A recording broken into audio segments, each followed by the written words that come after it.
The Lost World Jurassic Park is directed by Steven Spielberg and stars Jeff Goldblum, Julianne Moore, Vince Vaughn, and a ton of other people. Be passed away, you name it. And this time around, Ian Malcolm was called upon by John Hammond to be a part of a team of experts to go into Isla Sorna and document the island in order to preserve it and make sure it's restricted from the public.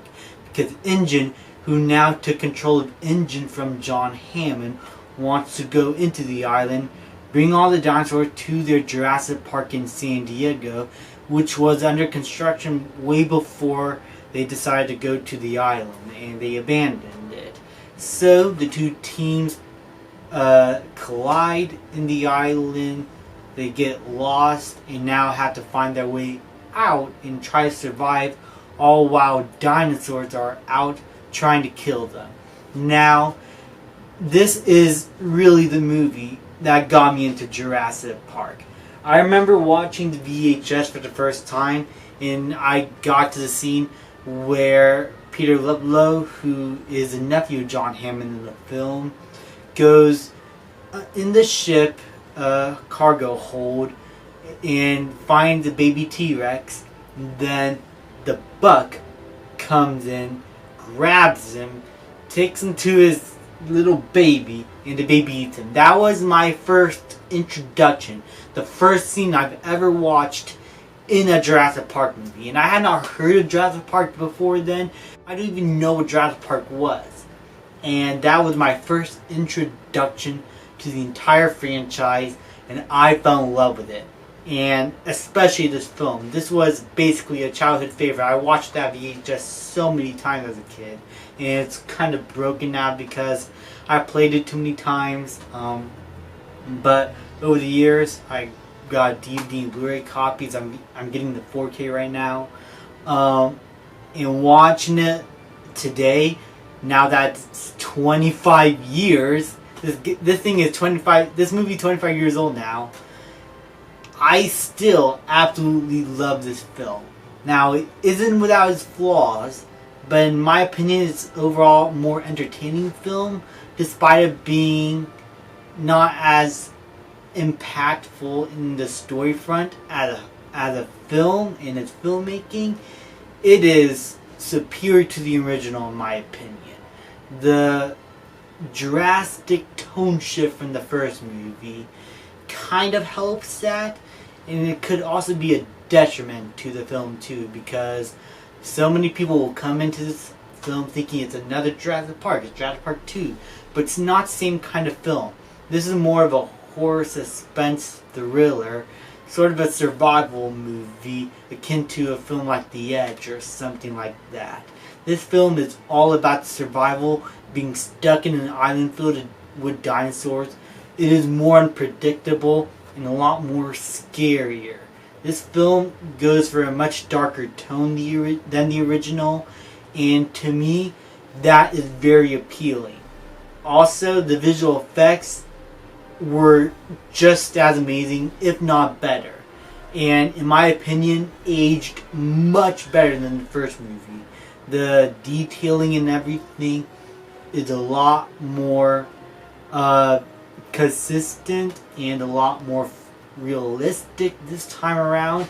They understood what they wanted to go for with these dinosaurs, and the animatronics, especially the baby T-Rex. I keep praising the visual of these movies so much, but really, the animatronics and visual effects are amazing and are much better here in this film than in 1993. It is so seamless and so realistic how these dinosaurs move. And they're not even real, they're animatronics. So the fact that you feel like they're really there all the time is just a testament to how good of a job Stan Winston and his team did on these visuals and animatronics. Most of the same team came back. Dean Cundey did not come back to shoot the film. It is actually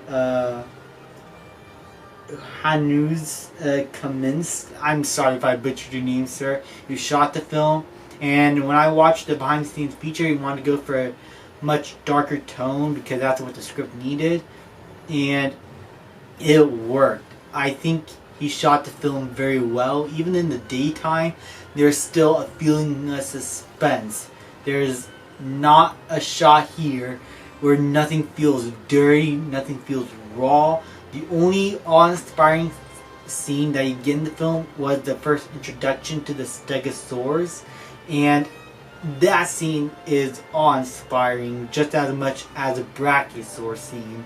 And while there are a lot more dinosaurs here, especially in a scene where the hunters are after a group of herbivores like Pachycephalosaurus, Parasaurolophus, you name it, it doesn't feel like it is overkill. It feels like everything is happening for a purpose. The story never feels like it's going to a halt. Jeff Goldblum, Julianne Moore, Vince Vaughn, all these guys do a great job.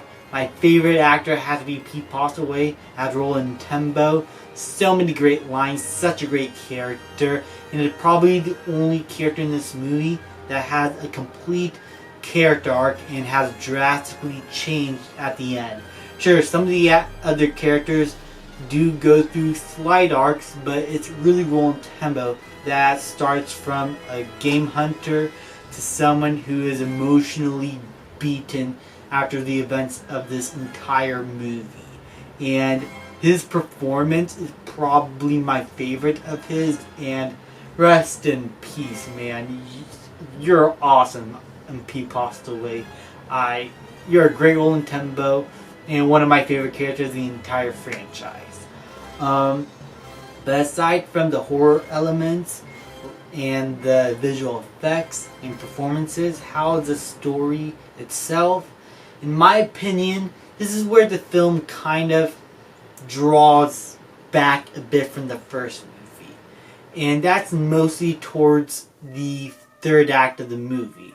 And I say that because the third act is great, but getting to it felt like a complete rush.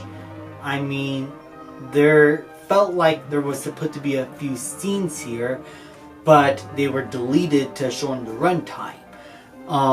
Originally there were alternative endings like a Pteranodon attack scene in a helicopter and paragliders and whatnot, but I feel like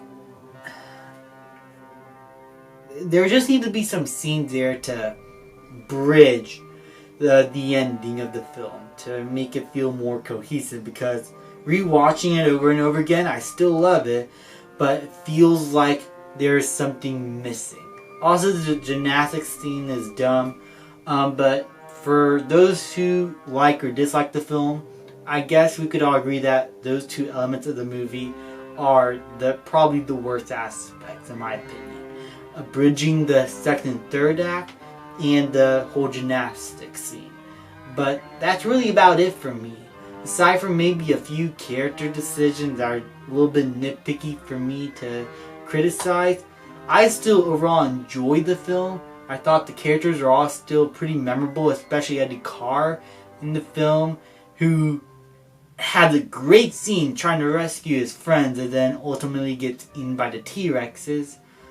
I feel like the purpose of the sequel was enough to justify its existence. It felt like a natural progression for the first movie and like an actual second chapter of this story. Next, we're going to go talk about Jurassic Park 3 in another review, which felt like a completely different kind of film, and I'll get to that when we get to that movie. But this film felt like a second chapter in a story that is trying to progress forward to something greater.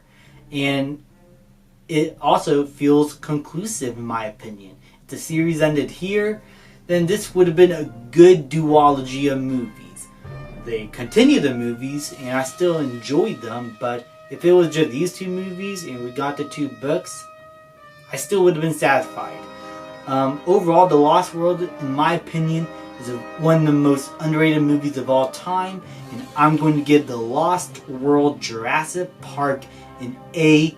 I seriously recommend this film. I can't stress enough how much I love this movie. check it out if you could get a chance. And if you happen to dislike it at first, maybe give it another shot. You'd probably like it a little bit more, since a lot more people are coming around to this movie, and I'm glad that that's happening in this movie. It's really underrated, and more people need to see it. Thank you guys so much for watching. Please leave a like, subscribe, comment, and I will see you guys next time.